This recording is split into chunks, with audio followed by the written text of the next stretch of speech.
ఎరుగుదును, ఏ స్థితిలోనైనా సంతృప్తిగా ఉండడం నేను నేర్చుకుని ఉన్నాను. స్తోత్రం చెప్పండి అందరు గట్టిగా. దేవుడు మనల్ని బ్లెస్ చేశాడు అనుకోండి, రిచ్గా బ్రతకాలి. ఆమెను చెప్పండి అందరు గట్టిగా. దేవుడు మనల్ని సమృద్ధిగా ఇచ్చినప్పుడు కూడా పిచ్చి పిచ్చిగా తలకు షాంపూ తెచ్చుకుంటే మళ్ళీ తలకు పోసుకోవాలంటే షాంపూ కావాలని ఒట్టి నీళ్ళు పోసుకొని ఏంటండి సబ్బేసి మొహం కొడితే మరి సబ్ వేస్ట్ ఎందుకని ఏంటండి మొహం అంతా సార్లు వచ్చేసి ఉంటుంది. ఏంటమ్మా ఇలా ఉన్న అంటే అందం మోసకరం సౌందర్యం పెడుతుంటే. Praise the Lord.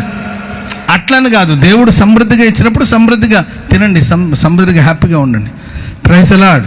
ఒకవేళ దేవుడు దీన స్థితిలో ఉంచినప్పుడు ఆ స్థితిలో సంతృప్తిగా ఉండడం నేర్చుకోవాలి.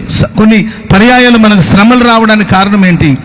శ్రమలు గుండా మనం సాగిపోవడానికి కారణాలు ఏంటి? సమస్యలకి మూలం ఏంటంటే మనం తీసుకున్న నిర్ణయాలే. ఖచ్చితంగా మనం తీసుకున్న నిర్ణయాలు. ఫైనాన్షియల్ ప్రాబ్లం, హెల్త్ ప్రాబ్లం తీసుకున్నారనుకోండి, మన ఆరోగ్యాన్ని కూడా మన